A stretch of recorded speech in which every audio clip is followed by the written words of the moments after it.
Hello. In this tutorial we shall explore the various ECG changes that may occur when the plasma concentrations of calcium, potassium and magnesium become abnormal. I have deliberately avoided mention of causes, symptoms, signs and management of these electrolyte disturbances for two reasons. One, for the sake of brevity, and secondly, I believe that each electrolyte disturbance merits a dedicated tutorial to focus on these aspects. Having said that, this tutorial will feature clinical pearls and examples of ECGs throughout and will culminate in a short quiz.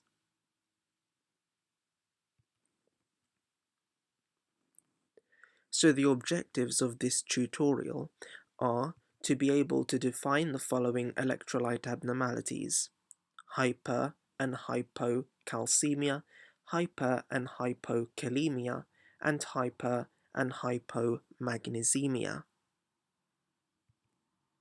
To be able to describe the ECG changes that may be observed in these electrolyte abnormalities, and offer an explanation as to why these ECG changes might occur, and to be more confident in identifying the ECG changes from an ECG that may be suggestive of an electrolyte abnormality.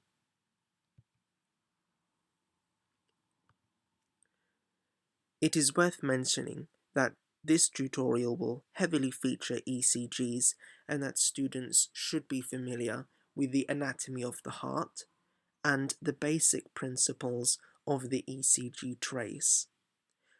This includes the meaning behind the normal waveform and being able to determine the rate, rhythm, and axis of the heart.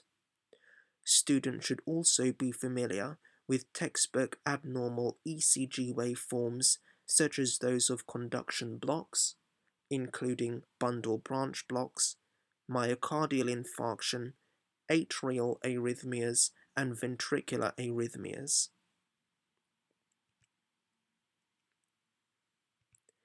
If you feel that you are uncertain on any of these topics, there's a list of highly useful resources in the video description to help bring you up to speed. Let's begin with some revision.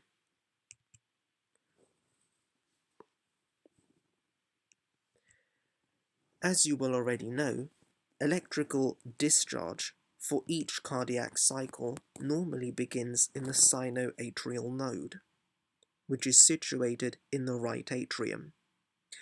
The depolarization spreads like a wave through the atrial muscle fibers. There is a short time delay as depolarization spreads through the atrioventricular node that is situated in the floor of the right atrium between the atria and the ventricles. Thereafter, the wave of depolarization spreads down the bundle of His, which divides in the interventricular septum into the right and left bundle branches, terminating as Purkinje fibers within the mass of the ventricular muscle. It is this wave of depolarization through the conduction system that results in the coordinated contraction of the heart's chambers.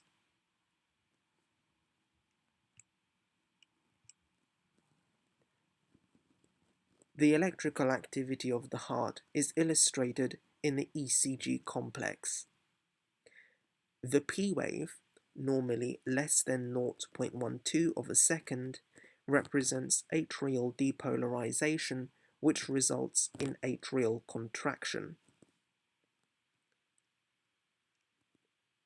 The brief isoelectric period between the end of the P wave and the start of the Q wave represents the time that the depolarization wave is spreading through the atrioventricular node and the bundle of His.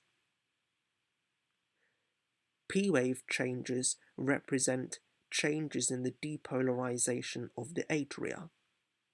For example, P wave widening and flattening represent slower and diminished depolarization amplitude respectively. The subsequent QRS complex represents ventricular depolarization, which results in ventricular contraction. The QRS complex is a much larger deflection than the P wave because of the larger ventricular mass than that of the atria. The normal QRS complex is of a relatively short duration, 0.08 to 0.1 of a second. An abnormally wide QRS complex means that electrical activity is taking a long time to travel throughout the ventricular myocardium, and that may result for a number of reasons. The subsequent T wave represents ventricular repolarization. T waves may undergo a number of changes, including becoming taller, flatter, or inverted. And there is a limited explanation as to the mechanisms behind these changes in electrolyte disturbances. You might wonder whether a wave exists that indicates atrial repolarization. As the atria are small, that wave would also be small and is instead masked by the large QRS complex.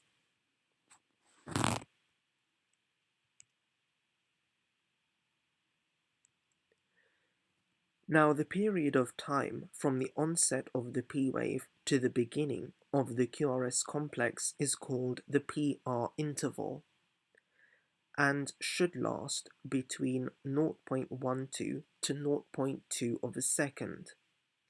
This represents the time between the onset of depolarization and the onset of ventricular depolarization.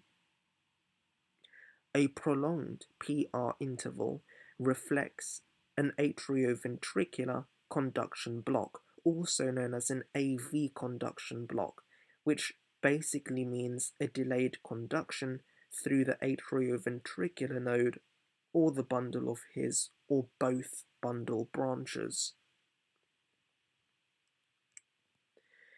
The ST segment is the isoelectric period after the QRS complex, ending at the start of the T wave. This period of time represents the time at which both ventricles are completely depolarized. Lastly, the QT interval is the time from the beginning of the QRS complex to the end of the T wave, and represents the time taken for ventricular depolarization and repolarization.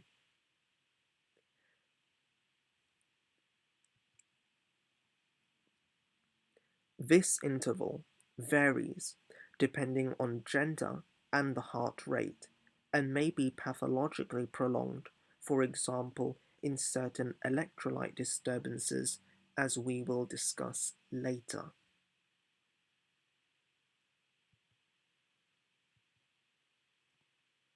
Note that abnormalities in serum calcium, potassium, and magnesium concentrations all cause ECG changes, whilst abnormalities in the serum sodium concentration generally do not.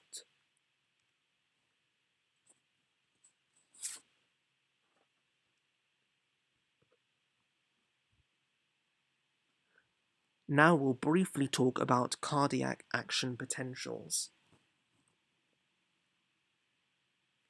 Specifically, the cardiac action potentials of a ventricular cardiomyocyte. Now, the action potential in a typical cardiomyocyte is composed of 5 phases, beginning with phase 4. Phase 4 is the resting phase. The resting membrane potential here is minus 90 millivolts due to the outward leak of potassium through inward rectifier channels. Phase 0 is depolarization, where an action potential triggered in a neighboring cardiomyocyte or pacemaker cell causes the transmembrane potential, the TMP, to become more positive. Now, fast sodium ion channels open, causing sodium ions to enter the cell, causing the transmembrane potential to reach the threshold potential at roughly minus 70 millivolts. Here, enough sodium ion channels have opened to cause a self-sustaining inward sodium ion current. As the transmembrane potential exceeds minus 40 millivolts, calcium enters the cell through calcium 2 plus ion channels.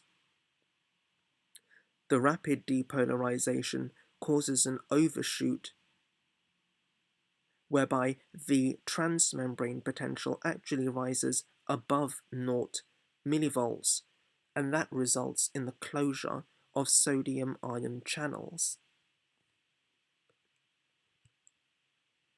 Moving on to phase 1, which represents early repolarization, here the transmembrane potential is slightly positive, and some potassium ions leave the cell through potassium ion channels, thereby resulting in the transmembrane potential returning to 0 millivolts, approximately.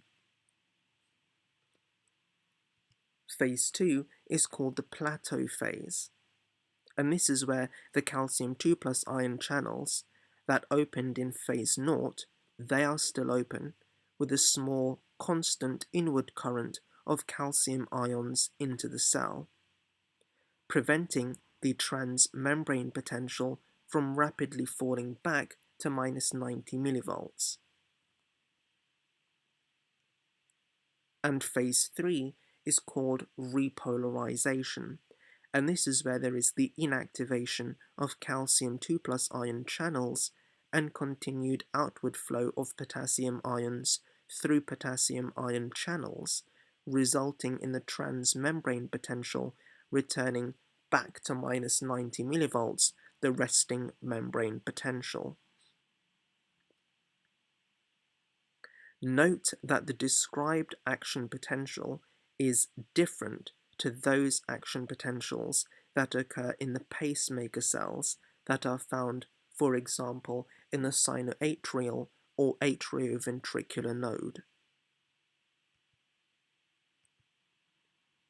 Now, an important point to finish our revision on is that the ECG waveform loosely correlates to the action potential of a single cardiomyocyte. As this picture shows, phase 0 and 1 correlate to the QRS complex, phase 2 to the ST segment, and phase 3 to the T wave.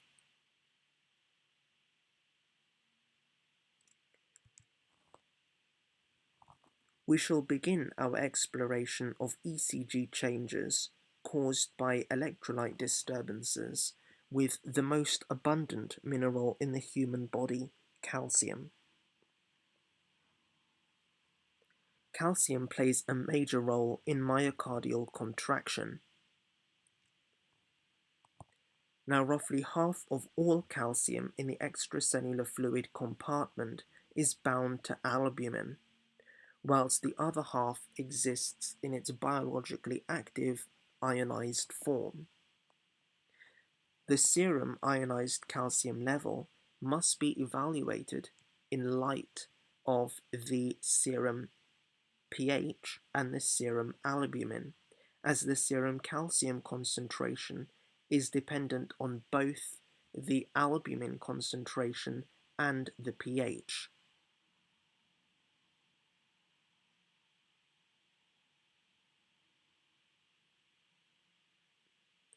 The serum pH and albumin concentrations are inversely related to the serum ionized calcium concentration, i.e., the lower the serum pH and/or albumin, the higher the ionized calcium concentration.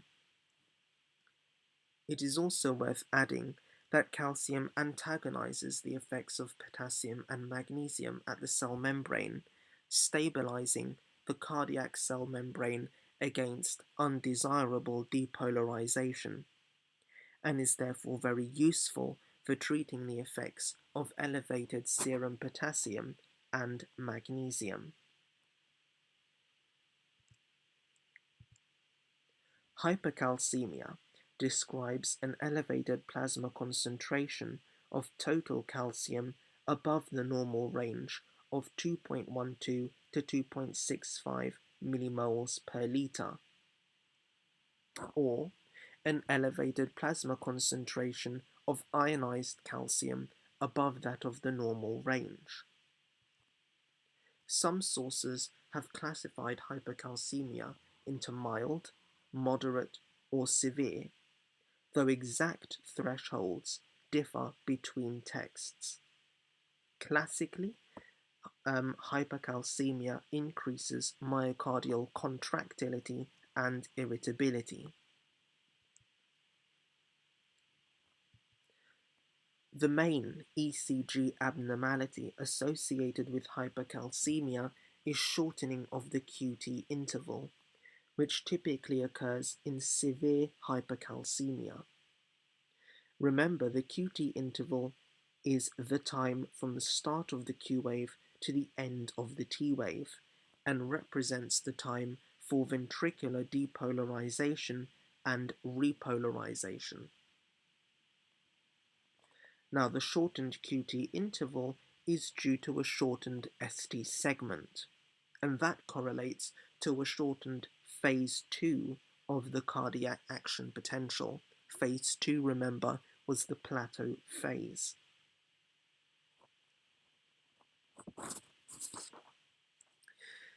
You'll be glad to know that hypercalcemia is the only etiology of a short QT interval that is remotely common. In severe hypercalcemia, Osborn waves, also known as J waves, may be observed.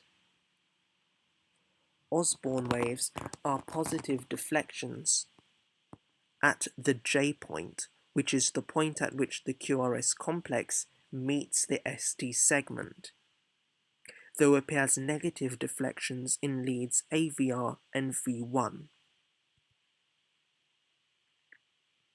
Now, Osborn waves are usually most prominent in precordial leads. Perhaps most well known for appearing in hypothermic patients, Osborn waves are actually non-specific and are seen in a number of conditions and can even appear as a normal variant. In hypercalcemia, they are thought to arise due to intracellular calcium overload.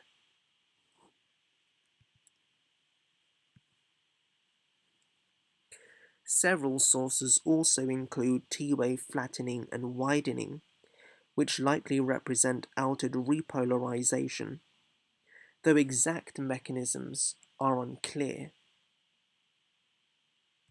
Conduction blocks, ventricular arrhythmias, especially as possible ECG manifestations of severe hypercalcemia, and isolated studies have also documented ST segment elevation as a finding in acute severe hypercalcemia, though the mechanism behind this ECG change remains unknown. Let's now have a look at the following ECG of a patient with significantly elevated serum calcium concentrations. Here, what we observe is a shortened QT interval. We see it very significantly in several locations. A shortened QT interval. And this is a classic finding of hypercalcemia on ECG, with a near absence of the ST segment. Now, as you might be able to guess, hypocalcemia describes a reduced plasma concentration. of calcium, or ionized calcium, or total calcium, that is, below that of the normal range. Hypocalcaemia has the opposite effect as hypercalcemia, decreasing myocardial contractility. Now, the major ECG finding associated with hypocalcaemia is an unusually long QT interval, opposite, that is, to the shortened QT interval seen in hypercalcemia. Now, several abnormalities may actually cause a prolonged QT interval. For example, congenital long QT syndrome, various drugs, and other electrolyte disturbances. Though hypocalcemia is unique in that it does not cause simultaneous prolongation of the T wave itself. In other words, in hypocalcemia, the QT interval is prolonged because of the prolongation of the ST segment, and that correlates to a lengthened phase 2 of the cardiac action potential. Now, a prolonged QT interval is associated with increased risk of ventricular arrhythmias, including Torsades de Pointes, which is a polymorphic ventricular tachycardia, though in hypocalcemia, dysrhythmias occur much less often than in hypokalaemia or hypomagnesemia. Other possible ECG findings include conduction blocks, though they rarely occur and are usually restricted to severe hypocalcemia, and some sources also report T-wave peaking or inversion, but changes to the appearance of the T-wave appear to be uncommon. Let's now have a look at the following ECG of a patient who was found to be hypocalcemic secondary to hypoparathyroidism. On this ECG, we see a lengthened QT interval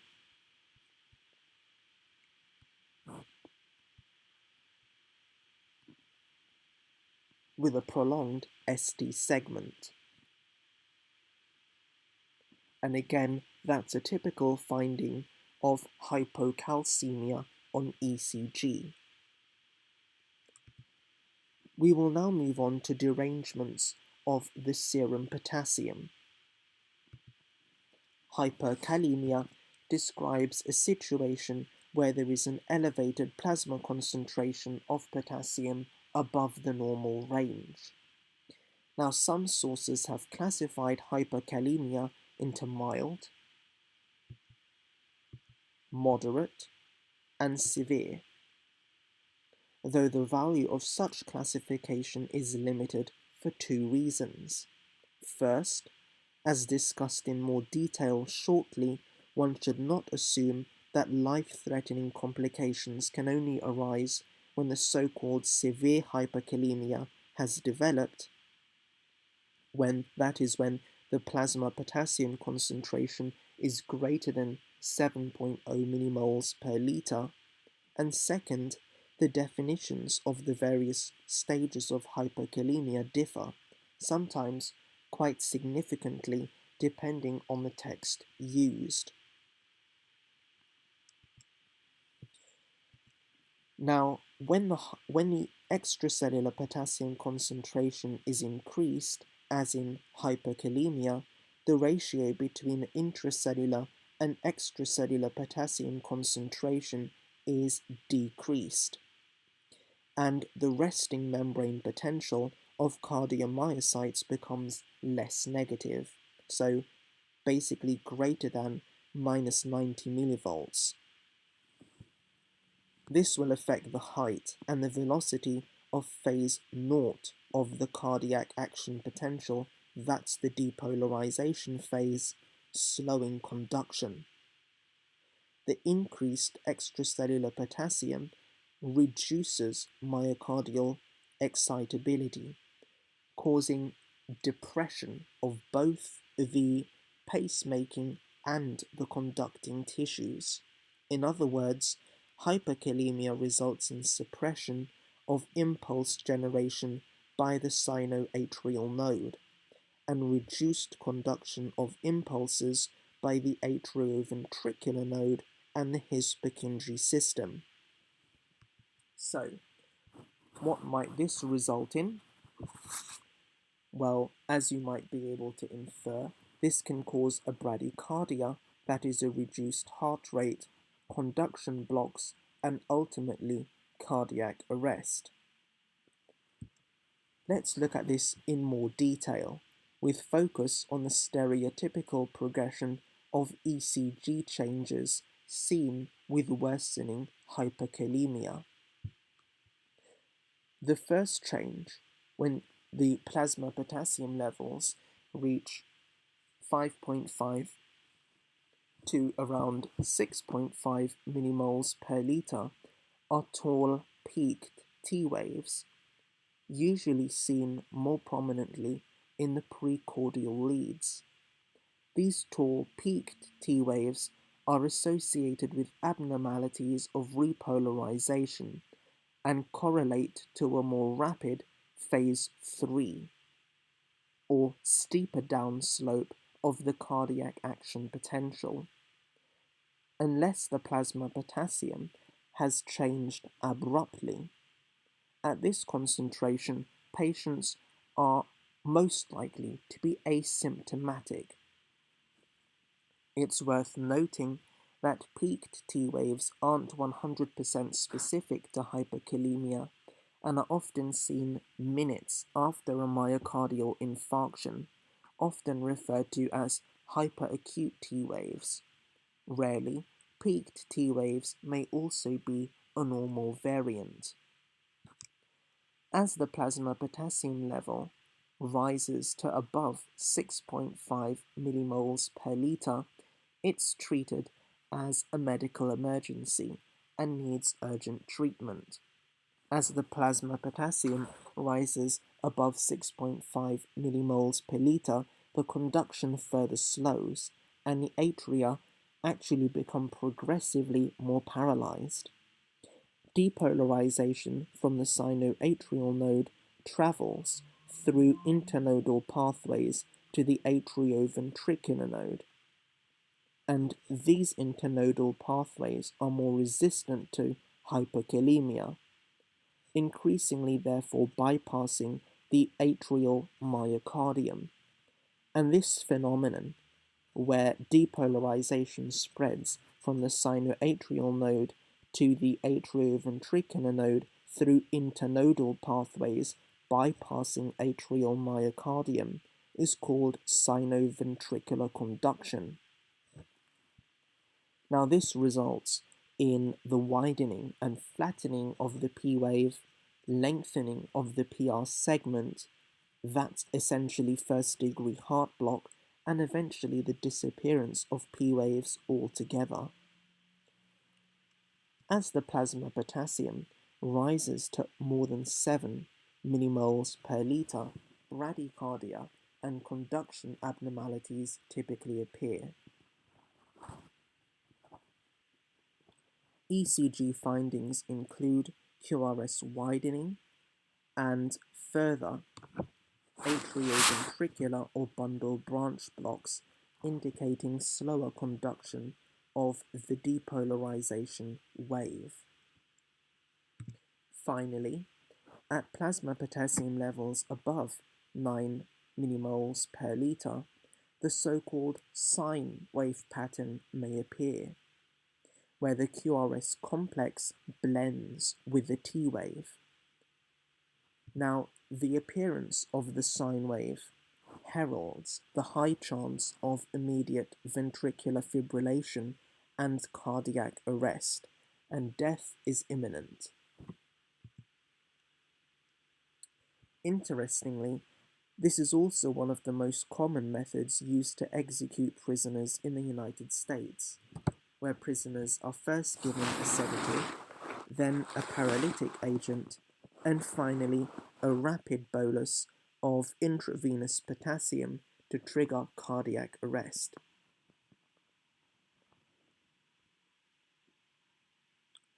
It is important to realize that the potassium concentrations at which certain ECG changes appear are approximate, and that patients may not demonstrate all of the expected ECG changes.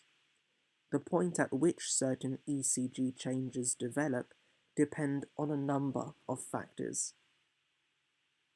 Aside from the plasma potassium concentration alone, such as the speed at which the hyperkalemia developed. The faster the plasma potassium concentration is increased, the lower the threshold plasma potassium concentration required for a certain ECG change to be observed. The same principle applies to other electrolyte derangements. As such, one cannot reliably determine the electrolyte's concentration from the ECG pattern alone. Rather, the ECG is more useful to determine whether the situation is a medical emergency or not. Let's look at the following ECG recording. Here, after an inadvertent bolus of penicillin G, the solution of which can contain potassium, the plasma potassium of this patient rose from 3.8 millimoles per liter all the way to 6.6 millimoles per liter. This resulted in a sine wave pattern. Notice how at first the ECG pattern appears to be normal, though after just a few beats the QRS complex markedly widens, indicated by the asterisk, and then fuses with the T wave, indicated by the circle.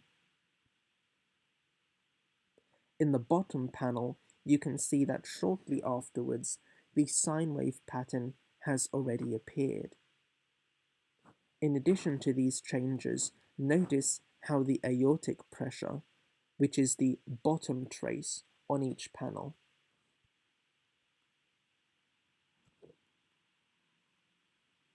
begins to drop immediately after deviation from the normal ECG pattern, demonstrating weakened ventricular contraction. From these waveforms, we see that when the sine wave pattern appears, the pulse is lost, and the patient has presumably entered into cardiac arrest. This is a great example of how the acuity of hyperkalemia impacts the observed ECG changes. Here, the potassium was not increased beyond 9 millimoles per liter, but instead was at 6.6 millimoles per liter. But it was because of the acuity of this change that the sine wave pattern appeared. We will now shift our focus to hypokalemia.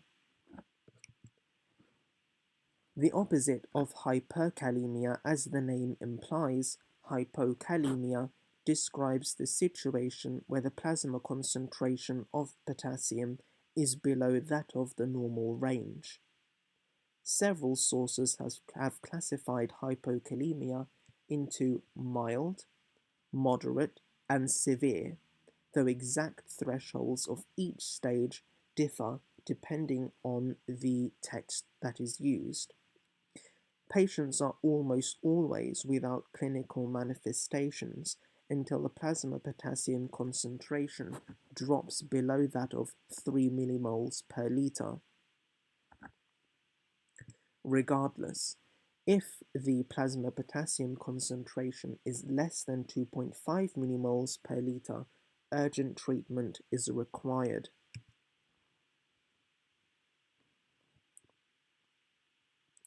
In hyperkalemia, the increased extracellular potassium caused a reduction in myocardial excitability. One might then be able to infer that hypokalemia causes a decreased extracellular potassium concentration and thereby results in myocardial hyperexcitability. The reduced extracellular potassium causes hyperpolarization of myocardial cell membranes, more negative resting potential, in other words, increasing the duration of action potentials and the refractory period, and thereby increasing the likelihood of arrhythmias. Hypokalemia can result in various cardiac conduction abnormalities.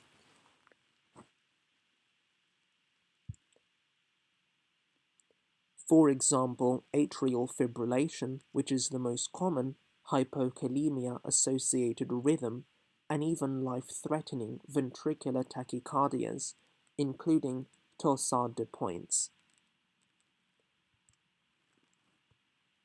Let's look at the specific ECG changes in more detail.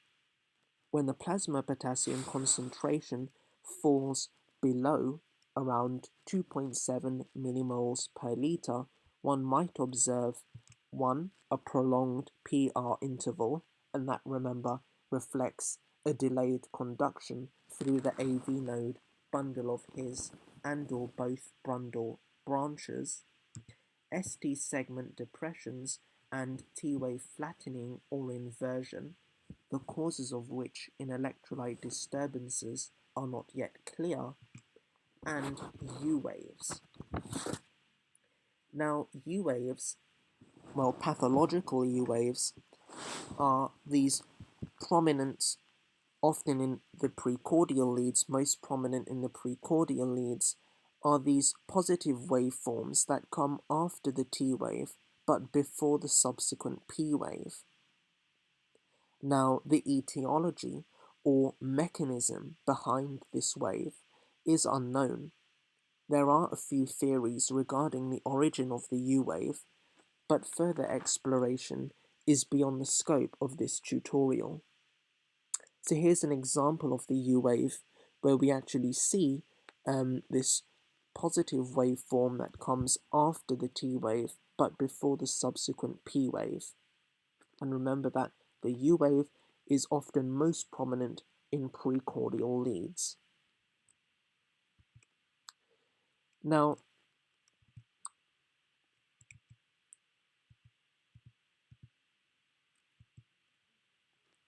a few sources have also included QT prolongation.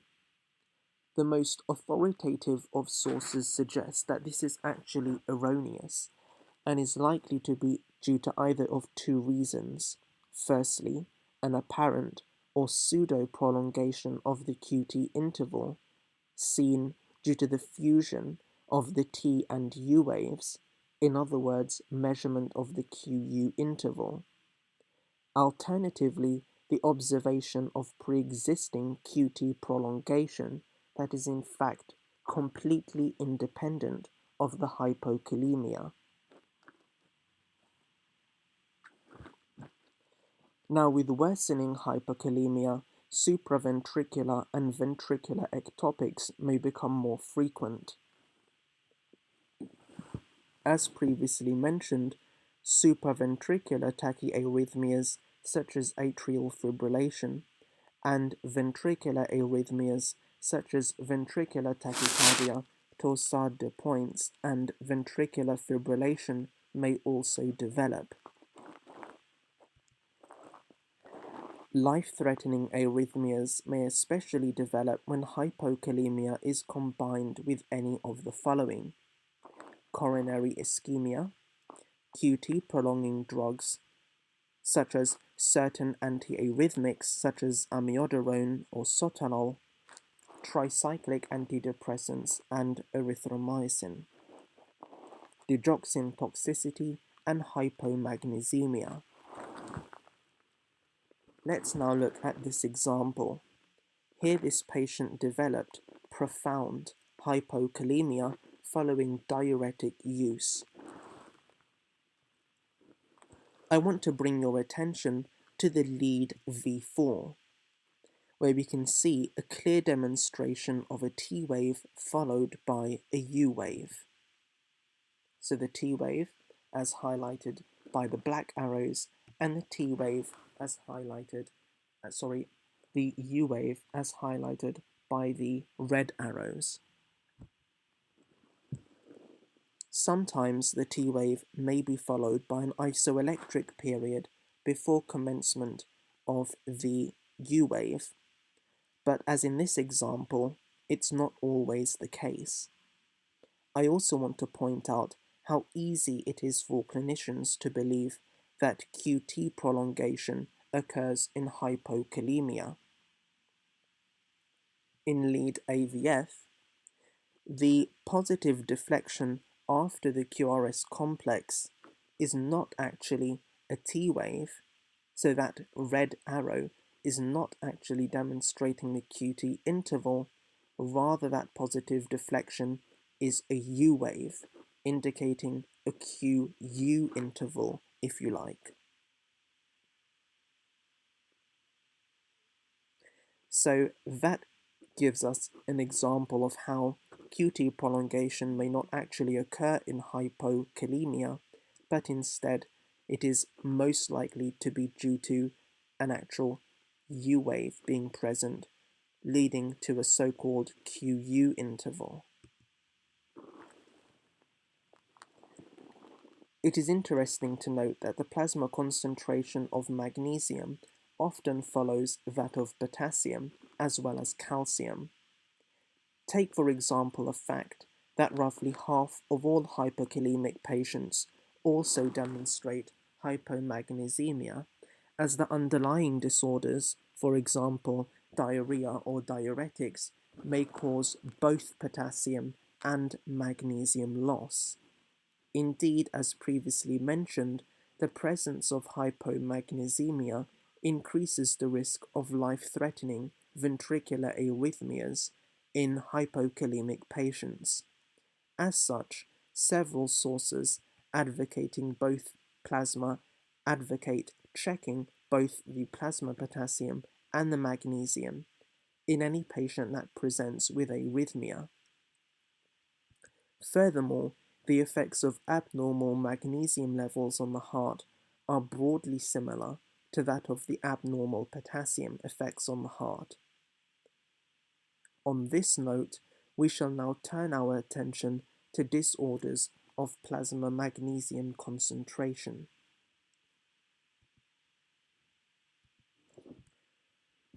Hypermagnesemia is defined as a plasma concentration of magnesium above that of the normal range.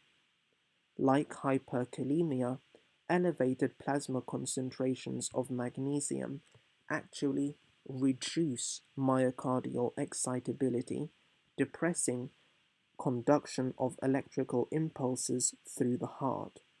This results in bradycardia and conduction blocks. Hypermagnesemia is uncommon, and when it does occur, it's usually mild. And at this concentration, the patient is asymptomatic. Now, above 2.0 millimoles per liter, patients usually begin to exhibit symptoms, and it is only at concentrations of more than 2.5 millimoles per liter that ECG changes are typically observed. Now, the ECG may show prolonged PR and QT intervals, QRS widening, and tall peaked T waves. As previously mentioned, bradycardia and conduction blocks, including complete AV block, may be observed. Hypermagnesemia may also cause asystole. Let's now have a quick look at the following ECG.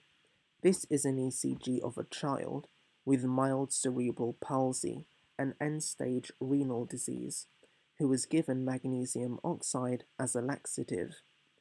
After initially being diagnosed with hyperkalemia alone, his serum magnesium levels were later found to be severely elevated at 3.7 millimoles per litre. From this ECG, we can clearly see widened QRS complexes. We can also see tau T waves, and we can see this irregular rhythm. You'll be glad to know that after admission to the intensive care unit, the child's electrolyte levels were successfully corrected. Now, this case reminds us of a point that we previously touched on, that several sources highlight the importance of checking both the potassium and the magnesium levels in a patient with arrhythmia. In the case just described, the diagnosis of severe hypermagnesemia was only made until much later, partly due to the similar ECG findings observed in both hyperkalemia and hypermagnesemia. It would therefore appear wise to check that the plasma magnesium concentration in cases of severely and/or, for example, refractory, elevated or decreased calcium levels. So, in other words, keep in mind that derangement of one electrolyte may mask the derangement of other electrolytes. Hypomagnesemia is defined as a plasma concentration of magnesium below that of the normal range. Reduced serum magnesium concentrations appear to cause cardiac hyperexcitability, potentially giving rise to various, even life-threatening arrhythmias. Now, hypomagnesemia is far more common clinically than hypermagnesemia, though it is rarely seen in isolation from other electrolyte abnormalities. As such, there is some difficulty attributing specific symptoms to this condition, and importantly, some doubt and disagreement as to whether there are specific ECG changes observed in hypomagnesemia. Patients with hypomagnesemia often exhibit a number of ECG changes seen in other electrolyte abnormalities, such as prolonged PR and QT intervals, flattening and or inversion of P waves, widened QRS complexes, ST segment depression, T wave flattening and or inversion, and possibly the presence of U waves. Hypermagnesemia has also been associated with atrial and ventricular arrhythmias too, such as torsade de pointes and ventricular fibrillation, though the underlying mechanisms remain unknown, and it is not clear whether this association exists in the absence of other electrolyte abnormalities or underlying cardiac disease. However, we do know that hypomagnesemia appears to increase the risk of ventricular arrhythmias in patients with acute myocardial infarction, prolonged QT syndrome, congestive heart failure, and digoxin toxicity. Let's have a look at the following ECG of a patient with hypomagnesemia.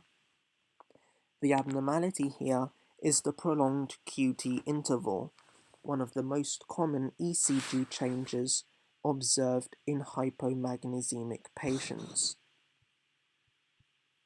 So we can see here the prolonged QT interval.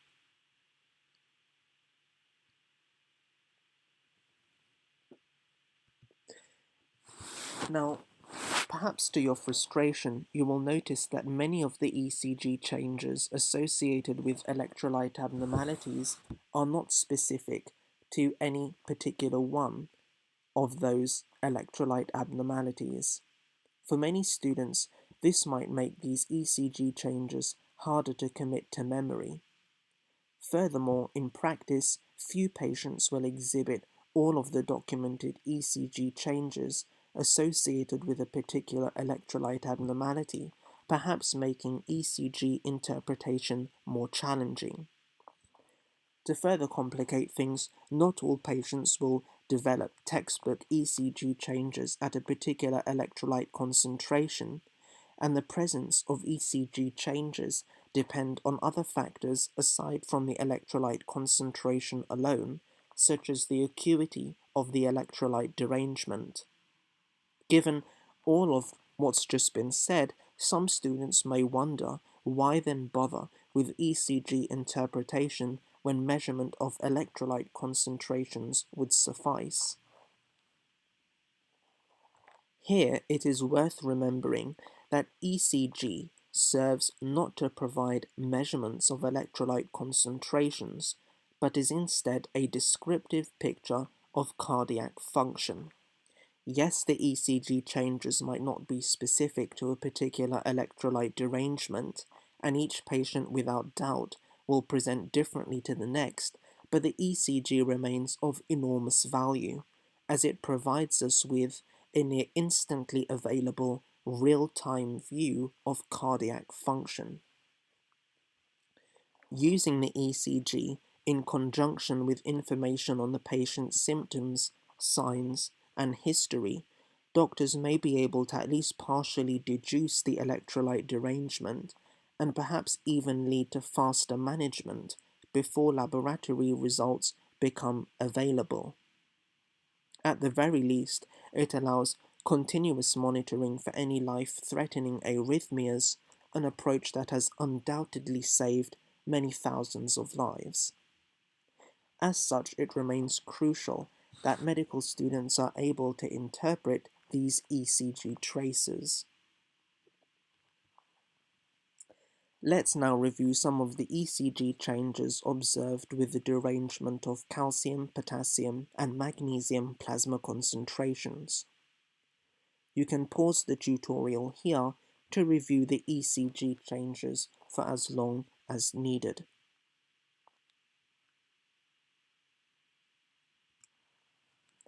We'll now conclude with a short quiz. You can pause the tutorial before we work through the question ourselves.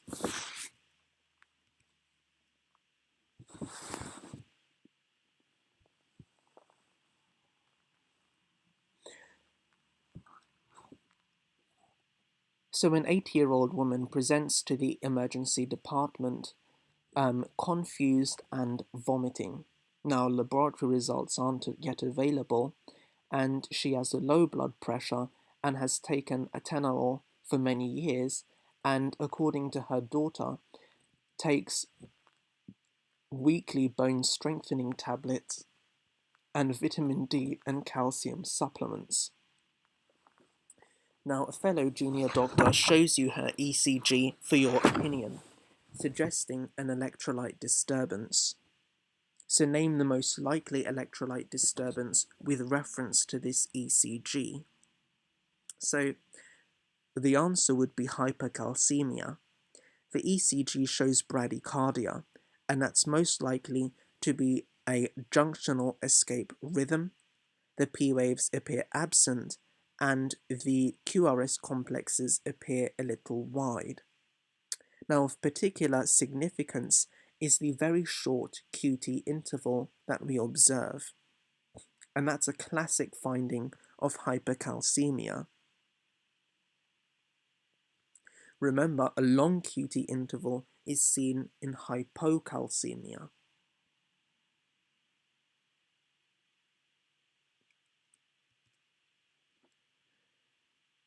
This patient presented to the emergency department confused and with notable weight loss. The serum calcium level was found to be severely elevated, and the parathyroid hormone was found to be extremely high. Here's a copy of his ECG. Now, the arrows on this ECG point to a specific wave that's also seen in hypothermic patients. What's this wave called? Remember, this wave is called Osborn waves or J waves.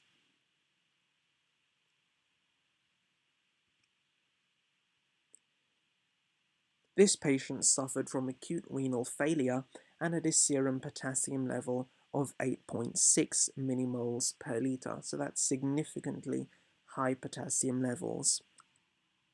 Describe 2 ECG changes that are seen in this ECG that suggest hyperkalemia, and why was urgent treatment required? So this ECG demonstrates bradycardia, most likely to be a junctional escape rhythm, with disappearance of the P waves and peaked T waves. Now, urgent treatment is required, as this could easily progress to a sine wave pattern and develop into a life-threatening ventricular arrhythmia followed by cardiac arrest. Here is the ECG of a patient with a plasma potassium level of 1.9 millimoles per litre. Try to identify the changes in this ECG that are associated with hypokalemia. Here we can see ST segment depression, for example here and here. We can actually see inverted T waves. We can see prominent U waves and a long QU interval. On the rhythm strip, we can actually see an ectopic beat, causing, if you like, an R on U phenomenon, and that's a spin on the R on T phenomenon that initiated the subsequent episode of torsade de pointes. Now, prompt emergency care is critical here to prevent death.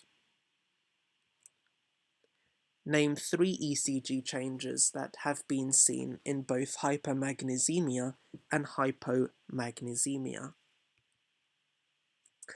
PR segment prolongation, a lengthened QT interval, and a widened QRS complex. This concludes our tutorial on ECG changes seen in electrolyte disturbances. A list of sources used to compile this tutorial together is provided in the description. Thank you for listening.